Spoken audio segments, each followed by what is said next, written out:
Hello అండి, ఈరోజు మన special recipe healthy beetroot sweet. So healthy ఎందుకు అంటున్నానంటే వీడియో లాస్ట్ వరకు అయితే చూడండి, మీకే అర్థమవుతుంది. సో ఫస్ట్ అయితే ఇక్కడ బీట్రూట్స్ని తీసుకోండి.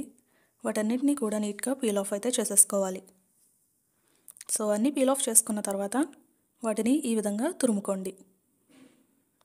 సో మనకి బీట్రూట్ తురుము కూడా రెడీ అయిపోయింది కదా. ఇప్పుడు స్టవ్ మీద గిన్నె పెట్టి ఇందులో తురుముకున్న బీట్రూట్ అంతటిని కూడా వేసుకోవాలి. సో దీనిని పచ్చివాసన పోయేంత వరకు కూడా బాగా ఫ్రై అయితే చేసుకోండి. సో కుక్ అయ్యాక మనకి ఈ విధంగా అయితే ఉంటుంది. ఇప్పుడు ఇందులో స్వీట్నెస్కి సరిపడా బెల్లాన్ని అయితే యాడ్ చేసుకోండి. ఇక్కడ నేను ఒక హాఫ్ కప్ యాడ్ చేస్తున్నాను. ఎక్స్ట్రా స్వీట్నెస్ కావాలంటే ఫుల్ కప్ అయితే యాడ్ చేసుకోవచ్చు. అలాగే 1 టేబుల్ స్పూన్ నెయ్యిని యాడ్ చేయండి.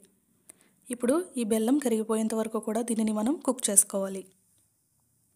సో ఇది బాగా దగ్గర పడింది కదా. ఇప్పుడు ఇందులో 2 ఇలాచీలని యాడ్ చేయండి. సో బాగా మిక్స్ చేసుకుంటే మనకి బీట్రూట్ స్వీట్ అయితే రెడీ అయిపోయింది. దీన్ని మనం బౌల్లో సర్వ్ చేసుకుందాం. సో ఇందులో మనకి నచ్చిన డ్రై ఫ్రూట్స్ని అయితే మనం యాడ్ చేసుకోవచ్చు, ఏవైనా సరే. అండ్ దీని బెనిఫిట్స్ ఏంటంటే మనకి బ్లడ్ చాలా బాగా పడుతుందండి, అలాగే ఐరన్ కూడా లభిస్తుంది. అండ్ ఇంకొక స్పెషాలిటీ, దీన్ని మనం ఫ్రిడ్జ్ అవసరం లేకుండా బయట 15 డేస్ వరకు మనం స్టోర్ చేసుకోవచ్చు. అండ్ ఫ్రిడ్జ్లో పెట్టుకుంటే 1 మంత్ వరకు నిల్వ ఉంటుంది. అండ్ దీన్ని లడ్డూస్లా చేసుకుని డైలీ 2 లడ్డూస్ కానీ లేదంటే డైరెక్ట్గా టేబుల్ స్పూన్తో 2 టేబుల్ స్పూన్స్ తీసుకోవచ్చు. Hope you like this video and thanks for watching. Bye.